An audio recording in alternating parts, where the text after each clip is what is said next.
Pasyal-pasyal tayo guys dito sa dagat. Langhap ng preskong hangin. Guys, oh.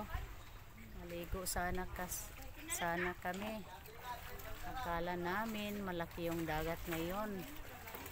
Pero ito low tide pala. Ito yung kasamahan ko. Naligo mag-isa. Hindi kami naligo kasi hindi malaki yung tubig. Sandali lang kami dito kasi hindi pa kami nag-almusal. Saglit lang. Ito yung dagat ngayon guys. Ito yung kabisi sa amin guys. Ito yung paliguan sa dagat. Kabisi ang tawag dito, Kabisi Beach. Malinis, sarap dito mag-picnic, magbaon ka, dito ka kakain ng tanghali mo or almusal ba, kahit hapunan, pwede dito. Mag-standby ka lang, muni-muni, langhap ng sariwang hangin.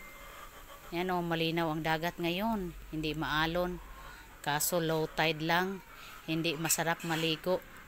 Tapos yung saunahan dyan, yung mga bangka ng mangingisda, nakadaong ngayon kasi yung iba dyan sa gabi sila manghuli ng isda, kaya ngayong araw na nakadaong na yung mga bangka nila.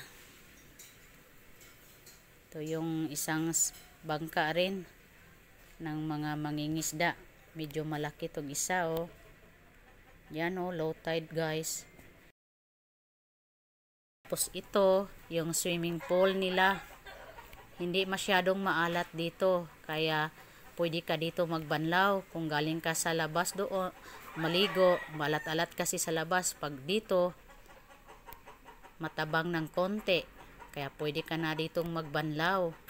Tapos ang linaw-linaw pa ng tubig guys, so ang linis, hindi to polluted yung tubig dito sa amin guys. Tingnan nyo guys, oh, ang linaw-linaw ng tubig, ang sarap maligo, nakakabighani. Kaso low tide lang, mababaw lang to eh. Mamaya pa daw yung high tide, sabi nung katiwala dito, yung tagalinis. Yan guys, so ang ganda talaga dito mag standby or lalanghap lang ng hangin, pwede na dito guys. Kasi ang linaw ng dagat ngayon oh, kasi umaga pa to.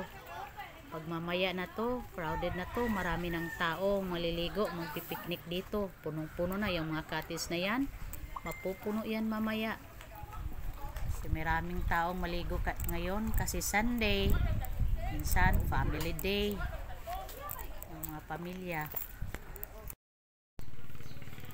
Yan guys, at kami uuwi na kasi hindi kami nag-almusal. Yun yung dagat guys, so sa likuran ko.